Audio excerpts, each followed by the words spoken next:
राइमा इस्लाम शिमू बांग्लादेश की एक जानी मानी अभिनेत्री थीं।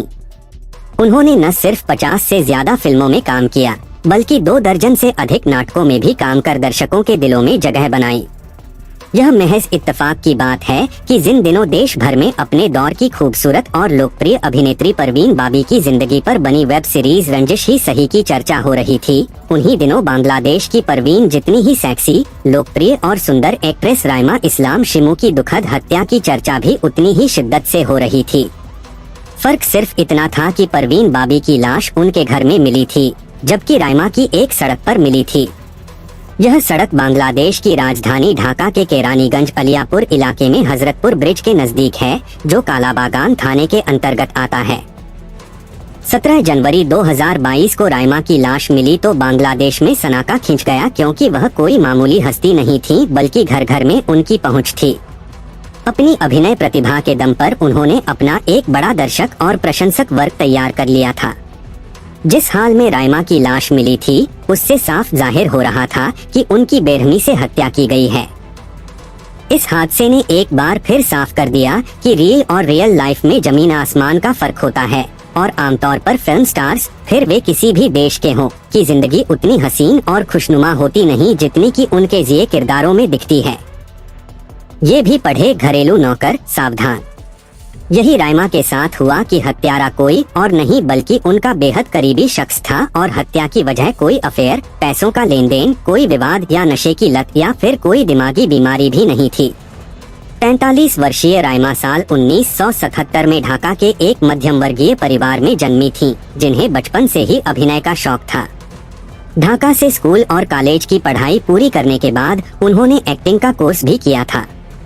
19 साल की उम्र में ही उन्हें वर्तमान फिल्म में काम करने का मौका मिल गया था।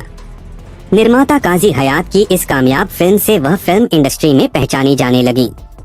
फिल्म समीक्षकों ने तो उनकी एक्टिंग को अव्वल नंबर दिए ही थे, दर्शकों ने भी उन्हें सराहा था।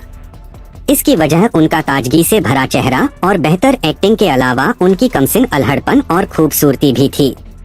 पहली फिल्म कामयाब होने के बाद राइमा ने फिर कभी पीछे मुड़कर नहीं देखा। देखते ही देखते उन्होंने बांग्लादेश के तमाम दिग्गज निर्देशकों के साथ काम किया। इनमें इनायत करीम, शरीफुद्दीन खान, दीपू, देलवर जहां झंतू और चाशी नजरुल इस्लाम प्रमुख हैं। सभी छोटे बड़े निर्देशकों के साथ राइमा ने 50 से भी ज्यादा फिल्मों में काम किया और टीवी पर भी अपना जलवा बिखेरा। लोगों के दिलों में बसी थी राइमा। छोटे पर्दे पर आना उनकी व्यावसायिक मजबूरी भी हो गई थी, क्योंकि बांग्लादेश के लोग भी टीवी धारावाहिकों को ज्यादा तरजीह देने लगे हैं। राइमा ने कोई 25 धारावाहिकों में एक्टिंग की, जिससे घर घर उनकी पहुंच और स्वीकार्यता बढ़ती गई।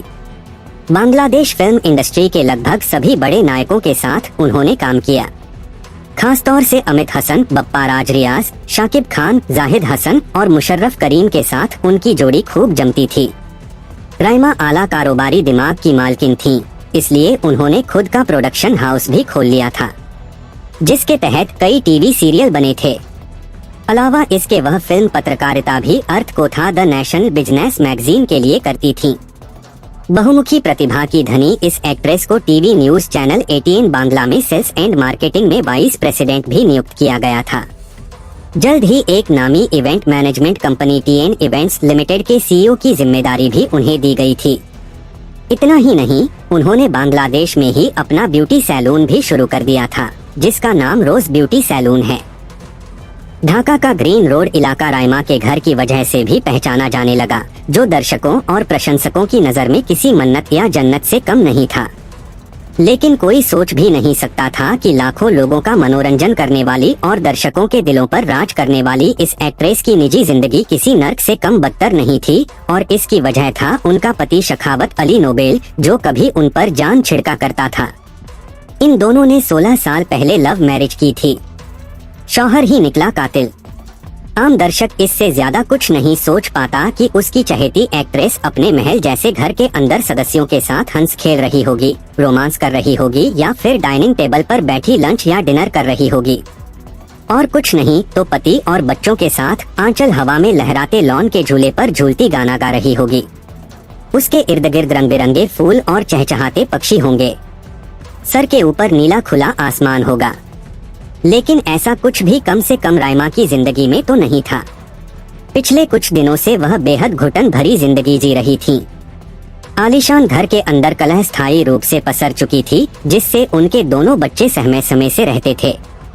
राइमा और शखावत कहने और देखने को ही साथ रहते थे और मियां बीवी कहलाना भी उनकी सामाजिक मजबूरी हो चली थी।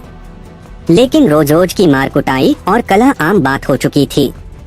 यह सब कितने खतरनाक मुकाम तक पहुंच चुका था, इसका खुलासा 17 जनवरी 2022 को राइमा की लाश मिलने के बाद हुआ। अंदर से टूटी और थकी हुई यह एक्ट्रेस 16 जनवरी को मावा एक शूटिंग के लिए गई थी, लेकिन देर रात तक वापस घर नहीं लौटी तो घर वालों को चिंता हुई, क्योंकि राइमा का फोन भी बंद जा रहा था। कालाबागान थाने में उनकी गुमशुदगी की सूचना दर्ज हुई। एक रिपोर्ट राइमा की बहन फातिमा निशा ने भी लिखाई थी। पुलिस ने राइमा की ढूंढाई शुरू की, लेकिन देर रात तक कोई कामयाबी नहीं मिली तो मामला सुबह तक के लिए टल गया। इस दौरान उनका भाई शाहिदुल इस्लाम खोकान लगातार पुलिस वालों से बहन को ढूंढने की गुजारिश करते खुद भी राइमा की तलाश में इस उम्मीद के साथ लगा रहा कि कहीं से कोई सुराग मिल जाए, लेकिन उसके हाथ भी मायूसी ही लगी। 17 जनवरी की सुबह कुछ राहगीरों ने हजरतपुर ब्रिज के पास एक लावारिस संदिग्ध बोरे को देख इसकी खबर पुलिस को दी। पुलिस ने आकर जैसे ही बोरे को खोला तो उसमें से बरामद हुई राइमा की लाश, जो 2 टुकड़े कर बोरे में ठूसी गई थी। गले पर चोट के निशान भी साफ साफ दिख रहे थे, जिससे स्पष्ट हो गया कि राइमा की हत्या हुई है और लाश को यहाँ फेंक दिया गया है। लेकिन हत्यारा कौन हो सकता है, यह सवाल पुलिस को मथे जा रहा था। राइमा की हत्या की खबर जंगल की आग की तरह फैली और फैंस जहां तहां इकट्ठा होने लगे। शव को पोस्टमार्टम के लिए सर सलीमुल्लाह मेडिकल कॉलेज भेज दिया गया। पुलिस को शखावत पर शक तो था ही, लेकिन जैसे ही राइमा के भाई शाहिदुल इस्लाम खोकान ने यह कहा कि शखावत एक ड्रग एडिक्ट है, वह अक्सर मेरी बहन से कलह करता था, मैंने उसकी कार में खून देखा है, वह सुबह 8 से लेकर 10 बजे तक घर पर नहीं था, मुझे लगता है कि उसी दौरान उसने राइमा की लाश फेंक दी। ये भी पढ़े मनोहर कहानियां, सीरियल किलर सिंहराज, फिल्मों जैसा कत्ल। शाहिदुल की शिकायत पर पुलिस ने शखावत को घेरा तो बिना किसी ज्यादा मशक्कत के उसने सच उगल दिया। अब तक राइमा के फैंस जगह जगह मोमबत्तियां लेकर उनकी आत्मा की शांति के लिए प्रार्थना करने लगे थे। सोशल मीडिया पर भी राइमा छाई हुई थी। लोग श्रद्धांजलि देते राइमा के हत्यारे को गिरफ्तार करने की मांग और प्रदर्शन कर रहे थे। हिरासत में लिए गए शखावत ने बगैर किसी खास चूट पड़ के अपना गुनाह कबूल लिया। उसके बयान की बिनाह पर 6 लोग और गिरफ्तार किए गए, जिनमें उनका ड्राइवर और एक नजदीकी दोस्त अब्दुल्ला फरहाद भी था। फरहाद को शखावत ने फोन कर बुलाया था। पूछताछ में पता चला कि शखावत और फरहाद ने राइमा की हत्या 16 जनवरी को ही कर दी थी। वक्त था सुबह 7 बजे का। इन दोनों ने राइमा की लाश बोरे में भर दी और उसे प्लास्टिक की डोरी से सिल दिया। यह काम इत्मीनान से बिना किसी अड़ंगे के हो सके, इसके लिए उन्होंने घर पर तैनात सिक्योरिटी गार्ड को नाश्ता लेने भेज दिया था। घटनास्थल से बरामद डोरी शखावत के गले का फंदा बनेगी, यह भी तय दिख रहा है, क्योंकि जब पुलिस टीम घर पहुंची थी तो इस डोरी का पूरा बंडल वहां से बरामद हुआ था, जिससे शक की कोई गुंजाइश नहीं रह गई थी। ये दोनों लाश को ठिकाने लगाने के पहले उसे मीरपुर ले गए थे, लेकिन वहाँ कोई उपयुक्त सुनसान जगह नहीं मिली तो वापस घर आ गए थे। राइमा की लाश उन लोगों के लिए बोझ बनती जा रही थी।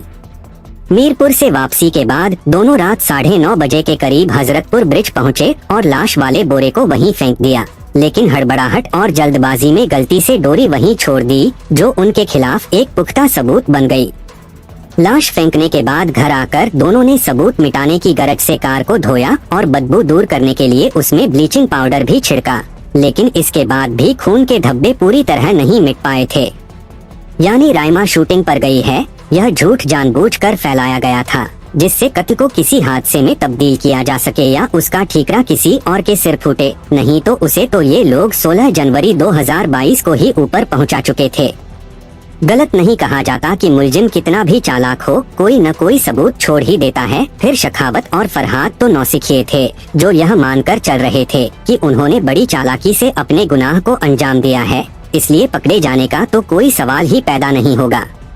कुछ दिन हल्ला मचेगा और फिर सब कुछ ठीक हो जाएगा।